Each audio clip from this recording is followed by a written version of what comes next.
अगली सुबह जब हमारी आँख खुली तो गंगटोक की ठंडी हवा और पहाड़ों की खूबसूरत नज़ारा हमारे इंतज़ार कर रहा था। हम अभी जल्दी उठ गए, ब्रश किए, नहा धोआ तैयार हुए और एक नए रोमांचक दिन के लिए निकलने को तैयार थे। लेकिन सबसे ज़्यादा उत्साहित थी मेरी छोटी बहन। उसकी आंखों में अलग ही चमक थी, क्योंकि पहली बार वह इतने करीब से विशाल पहाड़ और गंगटोक की खूबसूरती देखने वाली थी।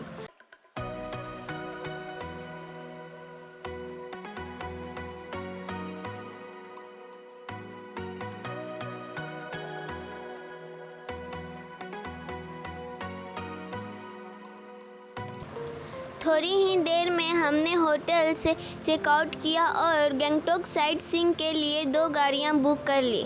सुबह का गंगटोक सच में किसी ड्रीम सिटी से कम नहीं लग रहा था।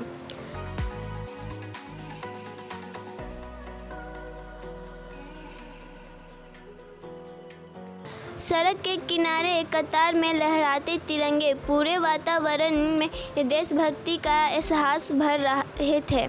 पहाड़ों के ढलान पर बने रंग बिरंगे डिज़ाइनिंग हाउस ने खूबसूरत लग रहे थे। हर घर किसी पोस्ट कार्ड की तस्वीर जैसे दिखाई दे रहा था।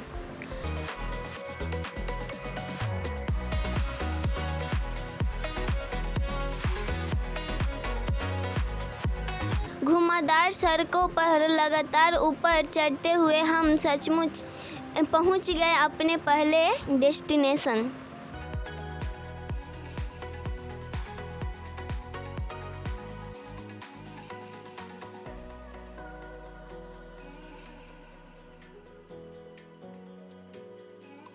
भंजाकरी वाटरफॉल।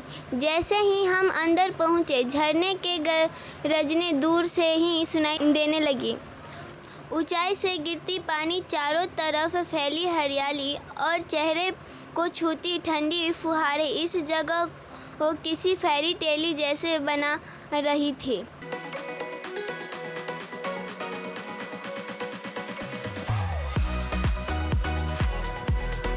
यहीं से हमने अपनी बहन और मौसी के लिए कुछ लोकल सोवेनिर खरीदी।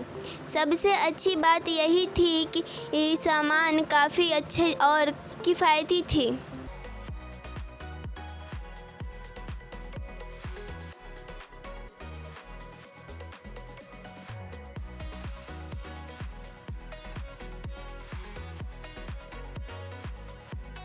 दुकान की आंटी भी बेहद विनम्र थी और उन्होंने हमें कई लोकल प्रोडक्ट के बारे में बताया।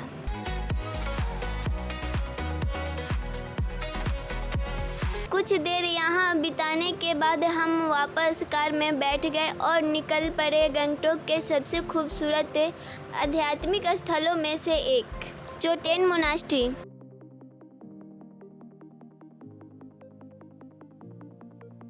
सिर्फ 10 रुपये का टिकट लेकर जैसे ही हम मोनास्ट्री की ओर बढ़ रहे हैं,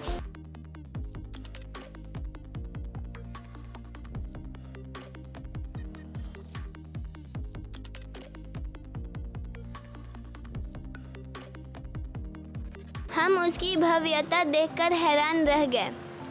सच कहूँ तो मैंने अपने जीवन में ऐसी पहली बार खूबसूरत मोनास्ट्री नहीं देखी थी। रंग बिरंगे वास्तुकला, शांत वातावरण और प्रार्थनाओं की मधुर ध्वनि पूरे माहौल को आध्यात्मिक बना रही थी।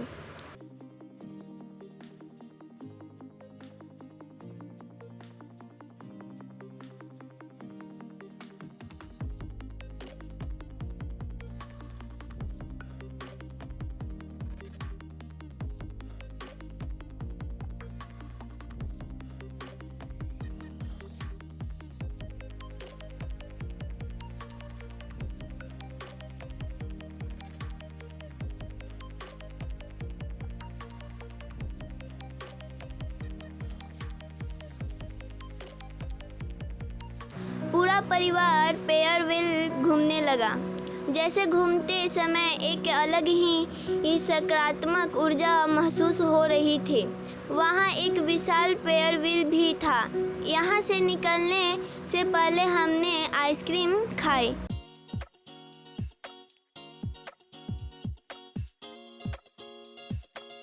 बाहर एक छोटे से रेस्टोरेंट में नाश्ते के लिए गर्मा गर्म पूरी सब्जी और स्वादिष्ट मोमो का आनंद लिया।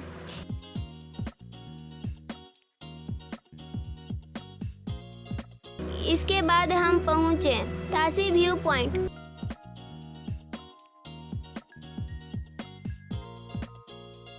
और यकीन मानिए, यहाँ का नज़ारा शब्दों में बयां करना आसान नहीं है।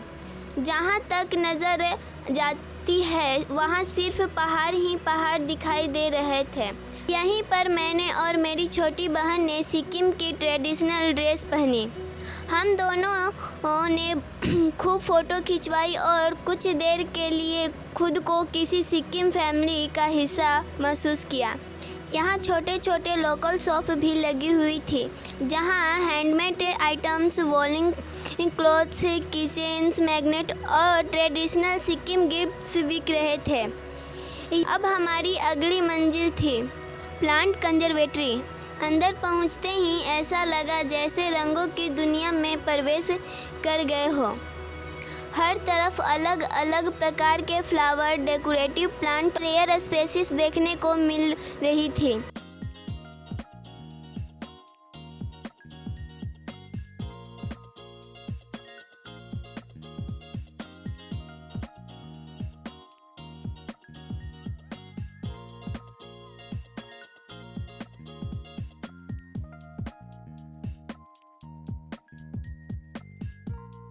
इसके बाद हम पहुँचते गैंगटॉक व्यू पॉइंट और यहाँ जो नज़ारा देखने को मिला, ऊंचाई और पूरे गैंगटॉक दिखाई दे रहा था। सीढ़ियों से नीचे उतरते हुए हम पहुँच गए गणेश टॉक। यहाँ श्रद्धालुओं की काफ़ी भीड़ थी। हमने भगवान गणेश का आशीर्वाद लिया और मंदिर के व्यू पॉइंट से आसपास के शानदार नज़ारे को आनंद लिया।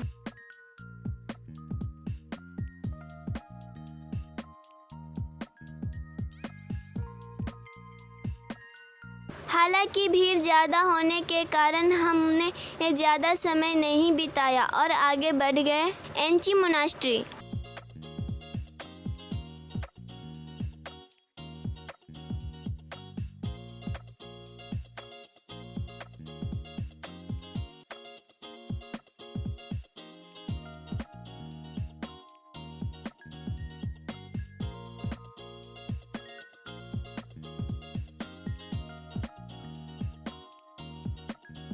और यकीन मानिए कि इसकी आर्किटेक्चर देखने में मंत्र मुग्ध हो गया। लाल, पीले और सुनहरे रंगों से सजी यह मोनास्ट्री किसी जीवंत कला कृति जैसी लग रही थी। यहाँ की वातावरण इतनी शांत और सुकून भरा था कि मेरे मन में यहाँ से वापस जाने की बिल्कुल नहीं कर रहा था।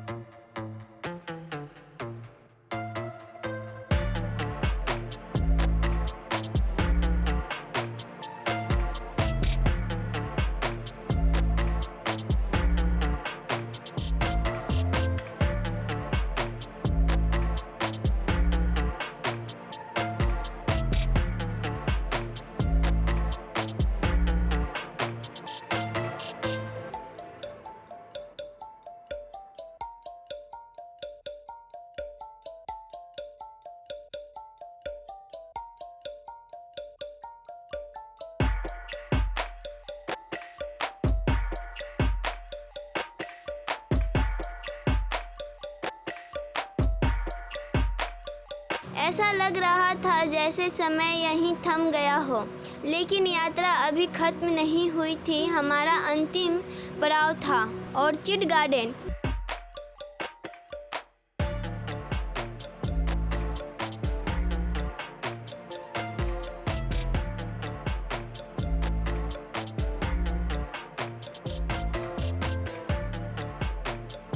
यहाँ पहुँचते ही मेरी नज़र गोल्डन कलर में बने अशोक स्तंभ पर पड़ी। उसकी भव्यता देखते ही बन रही थी। फिर लिफ्ट से नीचे उतरकर हमने गार्डन के अगल बगल हिस्से की एक्सप्लोर किया।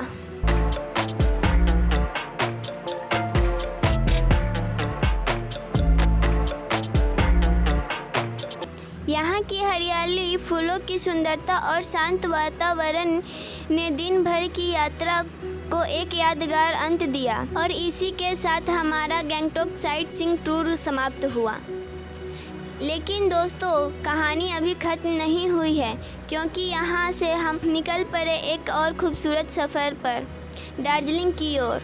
टॉय ट्रेन, टी गार्डन और क्वीन ऑफ हिल्स के उस शानदार यात्रा को देखने के लिए बने रहिए हमारे अगले ट्रैवल व्लॉग्स के साथ।